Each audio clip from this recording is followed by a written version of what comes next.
In this video, I'm going to show you how to get Neo Geo Pocket games up and running on a Nintendo Wii U using Retroarch. The Neo Geo Pocket Color is a fascinating handheld and one that I have really been enjoying getting to explore over the last couple of years. The library of games isn't too big, but there's some true classics among it. While playing on the actual handheld itself is pretty fun, nothing really beats playing it on a big screen through emulation. And thanks to emulators like Retroarch, we can even do this on the Nintendo Wii U, and I'm going to show you how to get that set up today. So let's dive in. So Neo Geo Pocket Color emulation is a pretty simple one, and all we really need to do is source our Neo Geo Pocket Color games. Now, if you have a physical collection of Neo Geo Pocket Color games, you could dump them using a hardware dumper. Or if you so desire, you can resort to the shady parts of the net, but do note that I don't share any download links or anything like that because I don't condone piracy! But regardless of how you source your games, once you have them, we just need to add them to our Wii U SD card. So on my Wii U SD card, I made a folder named Retroarch ROMs, and this is where I'm storing all of the games for the systems I show off during this tutorial series. So I'm just going to open this up and put my Neo Geo Pocket games inside. Once you have the games placed, you can go ahead and close out of your SD card, pop it out of your computer, put it back in your Wii U, and get the system turned on. Now, just as a quick reminder, this guide is a continuation of my original Wii U Retroarch install video, so please refer back to that video for initial install setup, settings, and if you want to install a forwarder channel like you see on my home screen here, it's all in that video. But now that that's out of the way, let's go ahead and boot into Retroarch. You can do this either through the homebrew launcher or from a forwarder channel if you got one installed. And once Retroarch is finished loading, we can begin loading up our Neo Geo Pocket Color games, and to do so, we will go down to Load Core, press right on your D-pad to go down to S and K, and we are looking for Neo Geo Pocket / Color Beetle Neo Pop, so press A on this to load it. And once the core is finished loading, all we need to do now to play our games is go down to Load Content, navigate to our SD card where we have our Retroarch ROMs stored, so again, I put mine in a folder named Retroarch ROMs, and then I got Neo Geo Pocket games in here, and then I'd press A on a game, select the core, and it would start running. I personally don't like this method, it's a little longer and slow, so what I like to do instead is make a games playlist, and to do this you can go back out to the main menu of Retroarch, go over to the left and go down to Import Content. From here, go down to Manual Scan, Content Directory, find your Neo Geo Pocket Color games folder, so again mine were in Retroarch ROMs, and Neo Geo Pocket games, so scan this directory.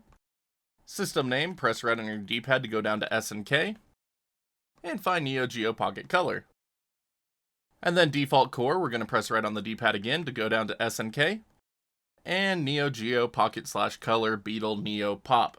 Next, make sure scan recursively is set to on if you have your games set in subfolders. And then if they're zipped, make sure scan inside archives is on, and once you have those options set the way you need them, go ahead and start the scan. And once the scan is complete, you will have a new SNK Neo Geo Pocket Color playlist entry here on the bottom left. And now that our playlist is made, all we need to do is go over to a game we want to play, press A, and press A again to run it.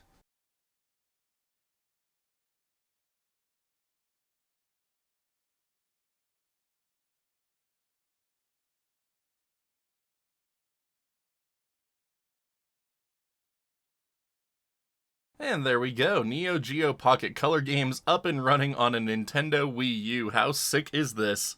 So Neo Geo Pocket emulation is not too difficult to get set up. All you need to do is get the games and then just put them on your Wii U SD card. Nice, straightforward, and simple. But let's go ahead and talk about some of the advanced core options available to us with the Neo Geo Pocket Color emulator. By pressing the guide button on our Wii U gamepad, that brings up the Retroarch quick menu, and from here we can go down to the Options tab. And there's really not a whole lot here that we need to mess with. We have a language option selection, so you could choose between English or Japanese. Our next option is for audio output quality, and we can change this from the default 44,100 up to a staggering 384,000. So if you love your audio quality, there you go, you can mess with this stuff right here. And then our next option is color depth, and you can choose between 16-bit and 24-bit. Do note that 24-bit is slower and may cause lag. I haven't really tested it a whole lot. I only have 3 Neo Geo Pocket Color games, and they all seem to work just fine with the 24-bit, but in case you experience some lag, you can change this back down to 16-bit if needed. But that's it as far as core options are concerned. Again, really not a whole lot in here you need to mess with. So normally in this part of the video, I would cover shaders, but I'm going to be making a dedicated Wii U Retroarch shader video after we finish the core video, so stay tuned for that. But once you have your options set the way you want, be sure to save a core override, so that way every time you load up NeoGeoPocket game, these are the settings that will greet you. But that's going to do it for this one. We're going to keep it short and sweet. But as always, if you happen to have any questions, feel free to ask me. I'm down in the comment section below, and I will do my best to try to help you out. But now if you could all do me a huge favor and be sure to hit that like or dislike button, just depending on how much you like today's tutorial. And if you haven't done so already, be sure to hit that sub button so you can see when new videos just like this go live.